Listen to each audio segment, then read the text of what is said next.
With us now from Washington, NBC News Chief Foreign Affairs Correspondent and host of Andrea Mitchell Reports, Andrea Mitchell. Also, Democrat from Indiana and member of the Armed Services Committee, Evan Bayh. Last December, Senator Bayh traveled to Afghanistan where he met with General McChrystal and the troops. And also still with us, Dr. Brzezinski in Washington, Carl Bernstein in New York, along with Mike Barnacle, Willie Geist. Andrea, let's start with you. What are you hearing from officials in the State Department and across Washington about what yesterday's firing means for the overall Afghanistan war effort? Well, the main thing is that the president said that the strategy is not going to change, and most people think that that's just not tenable.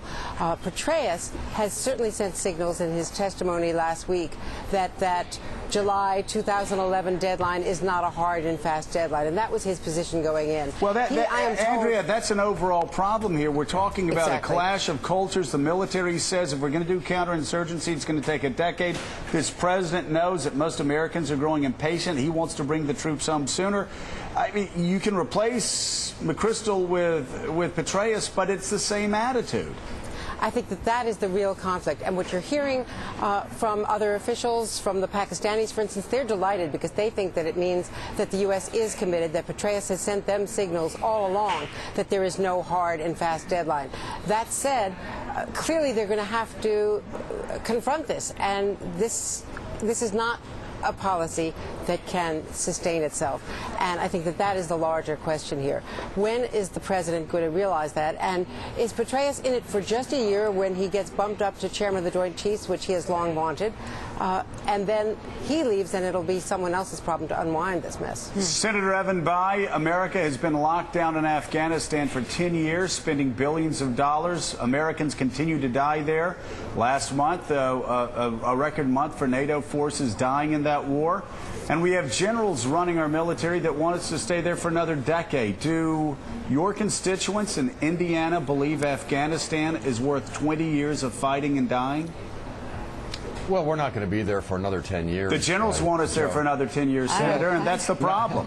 Not nearly at the levels that we are today, Joe. I think Dr. Brzezinski said it very well earlier on when he defined our strategic mission there as being trying to ensure that place no longer become a safe haven for Al-Qaeda from which to attack us. But Senator, respectfully, you have David Petraeus, who's been sending signals all along that our allies need to ignore the President of the United States because his timeline is meaningless. I'm not knocking David Petraeus here. I'm saying there is still a culture clash between the commander-in-chief and his generals who are fighting this war. Well, maybe not, Joe.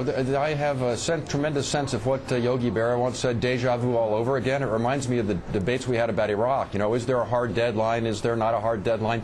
It is possible to have a goal, a deadline, that you then adjust in light of what the facts and evidence on the ground suggests is the practical approach. So, look, this whole mission is fraught with uncertainty. It's not entirely clear whether Afghanistan is capable of becoming a coherent nation-state, given their history. But it is in our best interest to try for a reasonable period of time. For how much much longer, Senator? How much longer?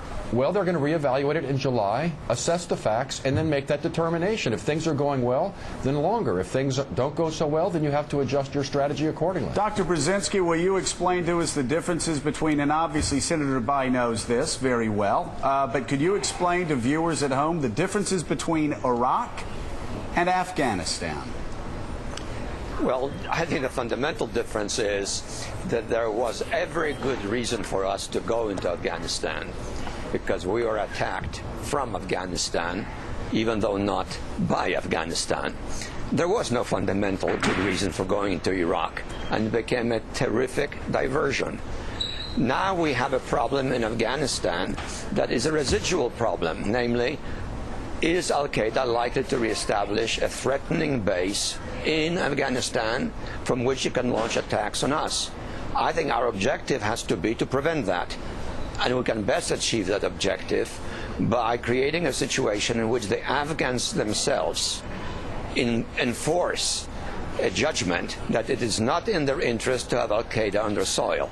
And I think that is achievable in part by political accommodation, in part by some continued military presence, but not by a comprehensive counterinsurgency, which will then mobilize Afghan hostility towards us. All right, Senator Bayh, let me take it back to you now. Isn't that what our focus should be? What Dr. Brzezinski said, just making sure that al-Qaeda doesn't have a significant base in Afghanistan. We get in trouble when we start talking about trying to create a stable nation state.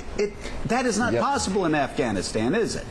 I think Dr. Brzezinski defined our strategic interests there exactly right, with one modest addition, and that is, as we begin the process of extricating ourselves, once the mission is, on track, hopefully we can do that in a way that does not destabilize Pakistan, which of course has is a strategically important country in that part of the world as well. Carl Bernstein, I predict problems between the president and the general moving forward. They were always inevitable, but there is, again, when you have a guy that wrote the book on counterinsurgency, read the book. It worked in Iraq, but it means another decade in Afghanistan. It did not work in Iraq. It helped us get out. Okay. The fact is we failed in Iraq in terms of the original mission. All right, let's not debate that, because I could debate that with you for an hour. Let's talk about Afghanistan. Well, they're both escapist enterprises in which we're not dealing with reality.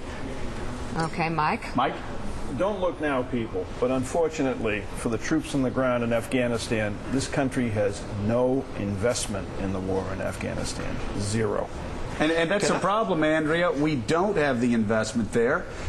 Mike read the names of young men who have died in Afghanistan, and most Americans just aren't focused on it because we have an all-voluntary force. And you were talking about that earlier in the program. The fact is that there is a difference in the culture, and General Petraeus actually is a lot closer to understanding the political culture. I mean, the guy is a PhD from Princeton. He has a real grasp of what is going on here in Washington, as well as the rest of the country. But the country itself, because of this volunteer force, which has had many pluses, but it has also bred a culture that is separated from the rest of the United States, and it's something where most people in the country are not as aware that we have more than 90,000 troops, men and women over there, and there is no sacrifice being demanded of the American people other than the families of those service members. Evan Bayh, is that part of the problem with this debate, that there is a lack of focus generally with American people? Well, apparently, Joe, we've forgotten some of the horror of 9/11 and where that originated, and the risks attendant to allowing a place to once again become a haven for that kind of terrorist activity. The likelihood is that al-Qaeda is now fled to Pakistan, to the tribal areas, but there's a significant possibility they would attempt to reconstitute themselves in an unstable Afghanistan were that allowed to reoccur. So part of this is the short-term memory of the American people, and part of it is, as Andrea was saying, that we have not asked the American people to directly participate in the sacrifices that we are making in Afghanistan. All right. Hey, Joe, can I come in on this? Yes, sir. Dad, go ahead. Let me just make one point. In Iraq, ultimately it was us and the Iraqis. The external world wasn't that critical. In Afghanistan, the external world is very critical. First of all, we need our NATO allies, because otherwise we'll feel alone and there will be a public reaction in this country that we're stuck there alone. Secondly, every country near Afghanistan has a stake in what happens in Afghanistan and has influence in Afghanistan. And third, there is Pakistan, and without 100% commitment from Pakistan, we cannot really accomplish even the more limited objective. So we have to have a strategy which is simultaneously military for our forces, which is control what we have, but do prevent a further territorial gains by the Taliban. Secondly, we need to engage the Pakistanis in a 100% good faith effort. We need to get the neighbors involved. And we have to have the Afghans themselves negotiate. All of these elements are partially military, partially political, partially diplomatic. And that can be steered only from the United States. General Petraeus will be doing a very good job. He's politically sophisticated, but the strategic direction will be here, and it will have to involve a very comprehensive policy if we want to start disengaging roughly a year from now. Quick question? Unfortunately, we don't have time. Totally hit the wall I wanted here. to talk about meeting with the Russian president, but we've been, Chris is screaming in on. All right, our thanks to everybody for the Political Roundtable. Dad, thanks very much for coming on. Thank you so much, Dr. Brzezinski. Thank you, Andrea. Thank you, Senator. Yeah, we'll just have to have him back. We appreciate it.